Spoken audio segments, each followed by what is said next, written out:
A very good afternoon to all dear childrens. बच्चों, आज के इस वीडियो में हम जो डिस्कस करने जा रहे हैं वो हम चैप्टर नंबर 8 पढ़ रहे थे। तो उसमें हम जो पढ़ रहे थे चैप्टर नंबर 8 में हमारे पास में तो चैप्टर नंबर 8 में बॉडी मूवमेंट्स हम पढ़ रहे, तो बॉडी मूवमेंट्स हम पढ़ रहे थे। तो बॉडी मूवमेंट्स में हमने पिछले वीडियो में जो डिस्कस किया था वो ह्यूमन स्केलेटल सिस्टम के बारे में डिस्कस किया था। तो हमारे पास में जो हमारे ह्यूमन बॉडी होती है उसमें जो हड्डियों का जो स्ट्रक्चर होता है उसको ह्यूमन स्केलेटल सिस्टम बोलते हैं। तो हमारे पास में जो ह्यूमन स्केलेटल सिस्टम होता है इसके डिफरेंट पार्ट्स होते हैं। जो सबसे पहले हमने डिस्कस किया था कि जो इसका जो सबसे ऊपर वाला पार्ट होता है जिसको हम स्कल बोलते हैं। और आज के इस वीडियो में हम जो डिस्कस करने को जा रहे हैं वो हमारे पास में ह्यूमन स्केलेटल सिस्टम का जो सेकंड वाला पार्ट है वो कौन सा है? रिबकेज। रिबकेज का मतलब क्या होता है? जो हमारी जो पसलियाँ होती है तो उनका एक जाल सी होता है जिसको हम क्या बोलते हैं? रिबकेज। देखो, द चेस्ट रिब्स किसको बोलते हैं? ये जो रिबकेज है ये इसे रिब्स वर्ड से ही बना है। The chest bones are called ribs. हमारे रिब्स का मतलब क्या होता है? पसलियाँ। तो हमारे पास में जो बोन्स होती है, जो हमारी छाती की जो बोन्स होती है उनको हम क्या बोलते हैं? क्या बोलते हैं? रिब्स। क्या बोलते हैं? पसलियाँ। ठीक है, तो इसका मतलब ये हो गया कि हमारी जो छाती वाली जो हड्डियाँ होती है उसको हम क्या बोलते हैं? रिब्स बोलते हैं। रिब्स का मतलब क्या होता है? पसलियाँ। Ribs are the curved bones in our chest. हमारी जो छाती होती है तो उसके अंदर जो मुड़ी हुई हड्डियाँ होती हैं जिनको हम रिब्स बोलते हैं। ठीक है, तो हम रिब्स किनको बोलते हैं? कि हमारी जो चेस्ट में जो बोन्स होती है, जो कार्व्ड होती है, कार्व्ड का मतलब क्या होता है? मुड़ी हुई हड्डियाँ होती है, उनको हम क्या बोलते हैं? रिब्स होते हैं। उनको हम क्या बोलते हैं? रिब्स। तो ये रिब्स कैसी होती है? ये मुड़ी हुई हड्डियाँ होती है और ये कहाँ होती है? हमारी छाती के अंदर। ठीक है, there are 12 pairs of ribs in the chest. हमारी जो छाती होती है उसमें कितने पेयर ये रिब्स होती है? 12 पेयर होती है। कितने पेयर होती है? 12 पेयर होती है। और ये कैसी होती है? ये मुड़ी हुई होती है। कैसी होती है? ये मुड़ी हुई होती है। उसके बाद में देखो, one end of the ribs is joint to the backbone and there end point is joint to the breast bone. तो हमारे यहाँ पे जैसे हम पसलियों को देखते हैं, हमारे पास में जो रिबकेज है उसको हम देखते हैं तो हमारी जो पसलियाँ होती है वो 12 पेयर होती है। तो ये मुड़ी हुई होती है। तो ये जो पीछे हमारे यहाँ पे जो पसलियाँ है वो ऐसे मुड़ी हुई होती है। तो इनका जो आगे एक एंड है, इनका एक सिरा तो इससे जुड़ा होता है जिसको हम ब्रेस्ट बोन बोलते हैं। और इनका जो पीछे वाला जो हिस्सा है, पीछे वाला जो जॉइंट है वो किससे जुड़ा होता है? बैकबोन से जुड़ा होता है। यहाँ पे इन फिगर के माध्यम से हम इसको देखेंगे। जैसे फिगर नंबर 4 को आप देखो तो ये हमारे यहाँ पे जो चेस्ट की जो बोन्स है उसका एक डायग्राम दे रखा है जिसको हम रिबकेज बोलते हैं। तो हमारे यहाँ पे जो बोन्स होती है, ठीक है, ये कितनी होती है? 12 पेयर होती है। तो इन रिब्स होती है, इन रिब्स का जो जाल होता है, ठीक, उसको हम क्या बोलते हैं? रिबकेज। क्या बोलते हैं? रिबकेज। तो हमारे पास में जो रिब्स होते हैं उनका जो केज होता है, उनकी पिंजे जैसी स्ट्रक्चर होती है, उसको हम रिबकेज बोलते हैं। तो इस रिबकेज में बहुत सारी रिब्स होती है। कितनी पेयर होती है? 12 पेयर होती है। और ये जो रिब्स होती है, ठीक है, तो इनका एक एंड तो ब्रेस्ट बोन से जुड़ा होता है जिसको हम स्टर्नम बोलते हैं। क्या बोलते हैं? स्टर्नम बोलते हैं।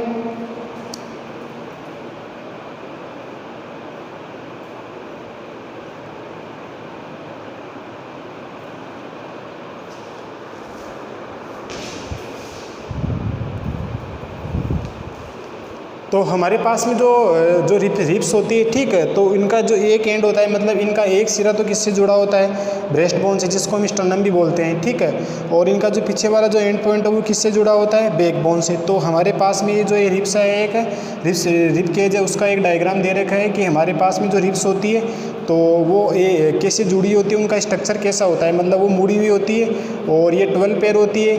ठीक है, और इनका एक एंड तो ब्रेस्ट बोन से जुड़ा होता है, हमारे आगे वाली हड्डी से, और एक किससे जुड़ा होता है? बैकबोन से जुड़ा होता है। तो इनमें रिबकेज में बहुत डिफरेंट और रिब्स होती है।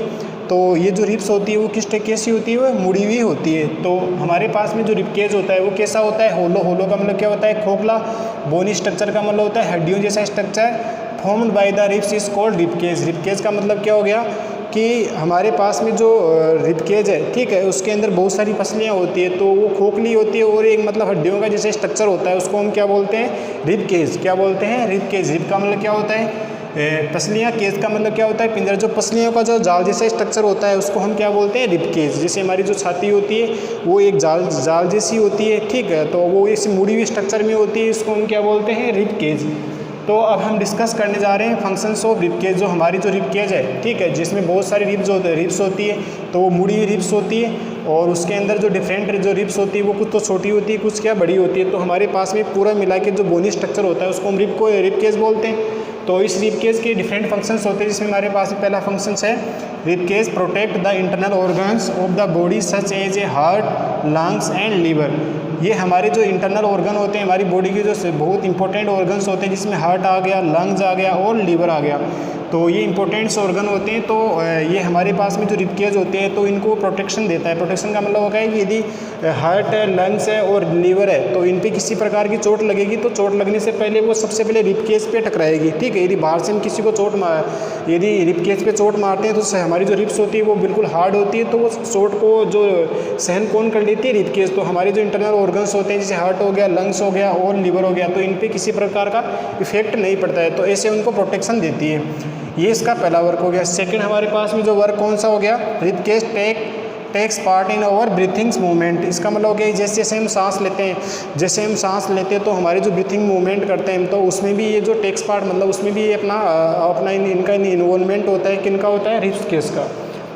ये जो रिब्स केज होती है इसमें बहुत सारी पसलियाँ होती हैं, तो हम जैसे हम सांस लेते हैं तो इनमें भी मूवमेंट होता है। अब हमारे पास में जो रिब केज को हमने डिस्कस कर लिया कि जो हमारे पास में जो पसलियाँ को जो जाल होता है उसको हम रिब केज बोलते हैं। तो हमारे पास में ये 12 पेयर होता है, ये रिब्स होती है 12 पेयर होती है, ठीक है। ये मतलब खोखली जैसी स्ट्रक्चर होती है, इनकी बोनी स्ट्रक्चर होती है और इनके फंक्शंस होते हैं कि ये हमारे पास में जैसे इंपॉर्टेंट ऑर्गन जैसे हार्ट हो गया, लंग्स हो गए, लीवर हो गए, इनको प्रोटेक्शन देती है, इनको चोट से बचाती है। दूसरा हमारे पास में वर्क हो गया कि इनका फंक्शन ये हो गया कि हमारे पास में ये जो ब्रीथिंग मूवमेंट्स होती है उसमें भी इन्वॉल्व रहती है।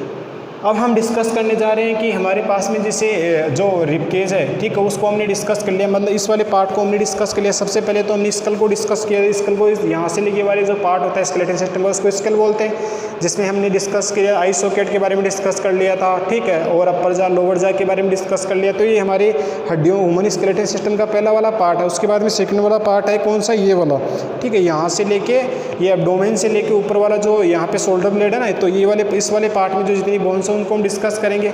तो हमने जो सबसे पहले जो इसके लिए ह्यूमन स्कल को डिस्कस कर लिया, उसके बाद में हमने डिस्कस कर लिया कि हमारे पास में जो रिब केज है उसको हमने डिस्कस कर लिया। अब ये जो रिब केज है तो वो रिब केज यहाँ से जो ये वाला जो पार्ट होता है तो यहाँ पे दो बोन्स पाई जाती है, जिसको हम क्या बोलते हैं, एक तो शोल्डर बोन्स बोलते हैं और एक क्या बोलते हैं, कॉलर बोन्स। तो कॉलर बोन्स तो कौन सी होती है, ये वाली, और शोल्डर बोन्स कौन सी होती है, ये वाली। अब देखो, the shoulders are that part of the our body or skeleton to which our arms are attached. Shoulders का मतलब क्या होता है, हमारे जो कंधे होते हैं तो इनसे जो भुजाई जो जुड़ी होती है, ठीक है, तो इनको हम क्या बोलते हैं, शोल्डर, ठीक है। The human body has 2 shoulder. हमारे जो ह्यूमन बॉडी में कितने शोल्डर होते हैं, दो, एक तो इस साइड होता है लेफ्ट और एक इस साइड होता है राइट साइड। 2 शोल्डर होते हैं हमारे गर्दन के दोनों तरफ, एक तो लेफ्ट में साइड में होता है, एक और राइट साइड में होता है। There are 2 shoulder bones. तो हमारी जो ह्यूमन बॉडी होती है उसमें 2 शोल्डर बोन्स होती है, मतलब हड्डियाँ होती है, हमारे जो शोल्डर होते हैं, ठीक है, तो उसमें 2 हड्डियाँ होती है, मतलब हमारे कंधे में 2 हड्डियाँ होती है, एक तो कॉलर बोन्स होती है, एक कौन सी होती है, शोल्डर ब्लेड, ठीक है। तो इस वाले पार्ट को तो हम शोल्डर बोन्स बोलते हैं। ये शोल्डर बोन्स होगी तो इन शोल्डर बोन्स में 2 हड्डियाँ पाई जाती है, एक तो कॉलर बोन्स पाई जाती है, एक कौन सी पाई जाती है, शोल्डर ब्लेड।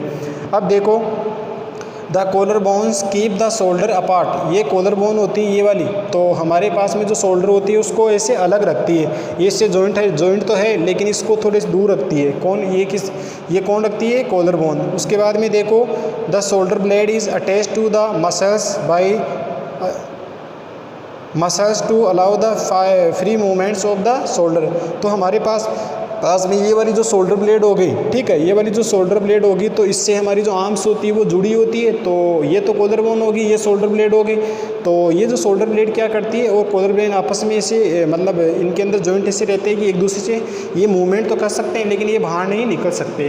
तो ये हमारे पास में जो शोल्डर बोन्स होती है, जो कंधे में 2 हड्डियाँ होती है, एक तो कॉलर बोन होती है, एक कौन सी होती है, शोल्डर बोन। उसके बाद में जो हमारे पास में एक प्रपोज डायग्राम है इसका शोल्डर बोन्स का, कि हमारे पास में जो कंधा होता है उसमें कितनी हड्डियाँ पाई जाती है। जैसे ये वाली तो बोन्स होती है वो किससे जुड़ी होती है, जो हमारी जो रिब केज होती है उससे जाके जुड़ी होती है, जिसको हम बोलते हैं कॉलर बोन। तो ये कॉलर बोन किससे जुड़ी होती है, ये जो सेकंड वाला जो हमारे पास में जो हड्डी होती है जिसको हम बोलते हैं शोल्डर ब्लेड, और ये हमारा होता है कंधा। कौन सा होता है, ये कंधे का जो ऊपर वाला भाग होता है ये किससे जुड़ा होता है, शोल्डर ब्लेड से। और ये शोल्डर ब्लेड है किससे जुड़ी होती है, कॉलर बोन से। और कॉलर बोन से आगे जाके किससे जुड़ती है, हमारी जो बैकबोन वाला जो पार्ट है, ठीक है, जहाँ पे बहुत सारी रिब्स आके कनेक्ट होती है उससे जुड़ी होती है। तो ये शोल्डर बोन्स होती है। तो ये तो हमारा हाथ हो गया, तो हाथ का जो ऊपर वाला हिस्सा हो गया किससे जुड़ा होता है, शोल्डर ब्लेड से, और ये शोल्डर ब्लेड किससे जुड़ी होती है, कॉलर बोन से। अब हमारे पास में कुछ इंपॉर्टेंट फंक्शंस दे रखे कि हमारे पास में जो कंधे वाली हड्डियाँ होती है, ठीक है, तो उनका क्या फंक्शंस होता है। पहला क्या है, collar bones on the 2 sides of the neck keeps over shoulder apart. ये हमारे पास में जो जितनी भी कॉलर बोन होती है, एक तो लेफ्ट वाली और ये राइट वाली, तो ये क्या करती है कि हमारे जो शोल्डर को मतलब अलग से मूवमेंट करने में हेल्प करती है। यदि ये नहीं रहेगी तो ये जो शोल्डर है वो यहाँ से आके अटैच होंगे और मूवमेंट्स होने में प्रॉब्लम आएगी। तो इसका ये पहला वर्क हो गया। दूसरा क्या हो गया, shoulder blades attach the arms to our body. Shoulder blade होती है तो वो क्या करती है कि हमारी बॉडी की जो आर्म्स होती है उसको कनेक्ट करती है। इसका सेकंड वर्क हो गया कि मतलब हम पढ़ रहे हैं कि हमारे पास में जो कंधे वाली हड्डियाँ होती है जिसमें 2 हड्डियाँ होती है, तो कॉलर बोन्स होती है, एक शोल्डर ब्लेड होती है। तो कॉलर बोन्स होती है वो दोनों साइड होती है जिसकी हेल्प से हमारे शोल्डर अलग अलग होते हैं, और ये हमारे पास में शोल्डर ब्लेड क्या होती है कि जिससे आर्म्स जो हमारी भुजाएं हैं वो उससे कनेक्ट होती है। उसके बाद में थर्ड इसका फंक्शन हो गया, shoulder blades provide sides for the muscles attachment which move the arms neck and upper part of और बॉडी। इसका मतलब क्या हो गया कि हमारे पास में जो शोल्डर ब्लेड जो बोन्स होती है तो वो क्या करती है कि हमारे जो मसल्स मूवमेंट में मतलब इसके अंदर बहुत सारी मसल्स होती है जिसके द्वारा हम मूवमेंट कर सकते हैं। जैसे हमारे भुजाएं होगी, हमारी गर्दन हो गई, और हमारे जो ये जो हमारे जो आर्म्स है इसका जो भुजाओं वाला जो ऊपर वाला भाग है, ठीक है, तो इसको मूवमेंट करने में ये हेल्प करती है। तो इस वीडियो में हमने डिस्कस किया कि हमारे पास में जैसे जो रिबकेज है वो हमने डिस्कस कर लिया। रिबकेज को डिफरेंट जो पार्ट्स होते हैं वो हमने डिस्कस कर लिया, रिबकेज के क्या वर्क होते हैं वो हमने डिस्कस कर लिया। फिर हमने डिस्कस कर लिया कि रिबकेज से जो जुड़ी होती है जो शोल्डर बोन्स होती है वो 2 होती है, एक तो कॉलर बोन्स होती है और एक कौन सी होती है, शोल्डर ब्लेड। तो कॉलर बोन्स तो होती है ये वाली, और शोल्डर ब्लेड कौन सी होती है, ये वाली। तो इनके भी डिफरेंट वर्क होते हैं। तो ये इससे पहला वर्क हमने डिस्कस किया कि जो कॉलर बोन होती है दोनों साइड होती है, और जिसकी हेल्प से हमारे पास में जो मसल्स होता है, ये जो हमारे पास में शोल्डर होते हैं इनमें दोनों अलग अलग रहते हैं। उसके बाद में क्या होते हैं, शोल्डर ब्लेड्स क्या करती है कि जो हमारी जो बॉडी की जितनी जो आर्म्स है भुजाएं वो किससे जुड़ी होती है, शोल्डर ब्लेड से। अब देखो शोल्डर ब्लेड क्या करती है कि हमारे इसके अंदर बहुत सारी मसल्स होती है जिसकी हेल्प से हमारे जो भुजाएं हैं, आर्म्स है, नेक है, और हमारे पास में जो बॉडी का जो ऊपर वाला जो पार्ट है ये वाला अच्छी तरह से मूवमेंट कर सकता है। तो इसके अंदर यहाँ पे जॉइंट होता है जिसको हम एक यहाँ पे तो कॉलर बोन बोलते हैं इस वाली हड्डी को, इसको क्या बोलते हैं, शोल्डर ब्लेड। Thank you.